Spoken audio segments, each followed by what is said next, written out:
तो गंगा का कॉन्सेप्ट और महत्व आपको समझ में आया, मुक्ति मोक्ष की अवधारणा आपको समझ में आई। गंगा दशहरा का पर्व मनाते क्यों हैं? गंगा दशहरा के पर्व की महिमा क्या है?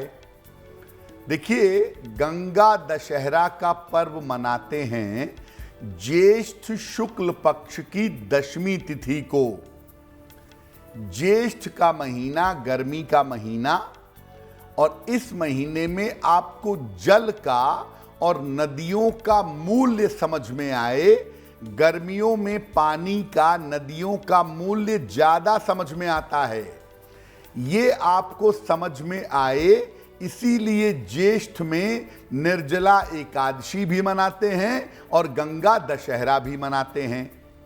माना जाता है कि गंगा दशहरा पर गंगा का अवतरण धरती पर हुआ था। इस दिन गंगा स्नान, गंगा जल का प्रयोग और दान करना विशेष लाभकारी होता है। इस दिन गंगा माता की आराधना करने से पापों से मुक्ति मिलती है। लेकिन इसका मतलब ये नहीं है कि आप साल भर पाप करेंगे और गंगा दशहरा पर आपको पापों से मुक्ति मिल जाएगी।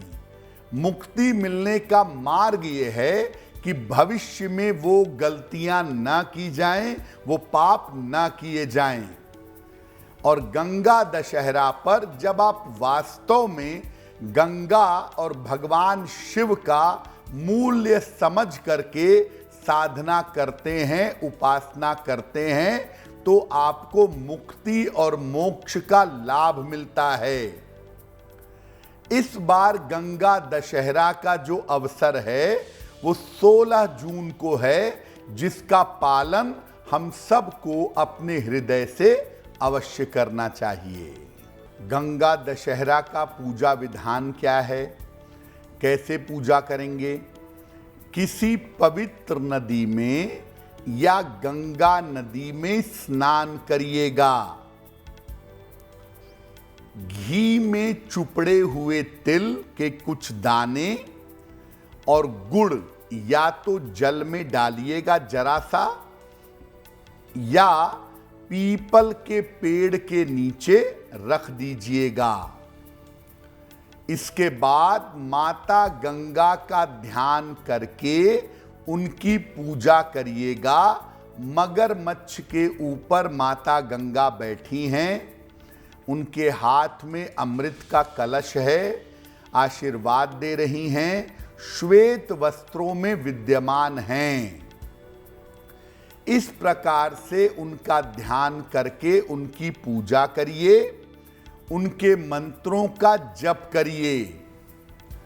पूजन में जो सामग्री प्रयोग करें उनकी संख्या 10 होनी चाहिए।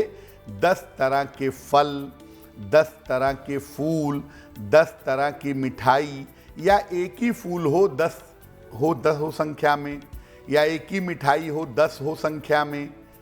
इस तरह भी आप ले सकते हैं। विशेष रूप से 10 दीपक का प्रयोग आपको करना चाहिए। दान भी 10 ब्राह्मणों को करें, और उन्हें जो अनाज दिया जाएगा वो 16 मुट्ठी होगा। आप किसी एक निर्धन व्यक्ति को भी 16 मुट्ठी अनाज दे सकते हैं, या 10 निर्धनों को भी दे सकते हैं, उसमें कोई हर्ज नहीं है। लेकिन कहने का कुल मतलब ये है कि गंगा दशहरा पर आपको अन्न का, वस्त्र का या भोजन का दान करना चाहिए।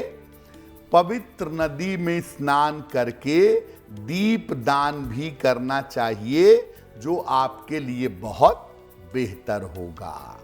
आप ऐसी जगह रहते हैं जहां पर कोई नदी आसपास में नहीं है, या आप ऑफिस में बहुत व्यस्त हैं, नदी तक जाने का समय नहीं है, तो क्या करेंगे? घर में ही शीतल जल से स्नान करिएगा, और जल में थोड़ा सा गंगा जल मिलाइएगा, या 2 पत्ते तुलसी के डाल लीजिएगा। इसके बाद मां गंगा का ध्यान करते हुए स्नान करिएगा। स्नान करने के बाद सूर्य देवता को जल चढ़ाइएगा और इसके बाद माता गंगा के मंत्रों का जप करिएगा। जब आप स्नान कर लें, मंत्र जप कर लें, तब किसी निर्धन व्यक्ति को या ब्राह्मण को जो निर्धन हो उसे अन्न का और वस्त्र का दान करिएगा।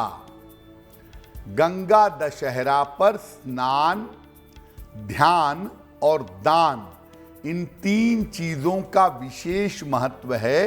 तो ये दान आप अवश्य करिएगा, स्नान जरूर करिएगा और थोड़ा समय निकाल करके ध्यान जरूर करिएगा, आपके लिए बहुत बेहतर होगा। एस्ट्रो तक ऐप पर आपको मिलेगा भविष्य से जुड़े हर सवाल का जवाब। डाउनलोड कीजिए एस्ट्रो तक ऐप और चुटकी में जुड़िए इंडिया के बेस्ट एस्ट्रोलॉजर से।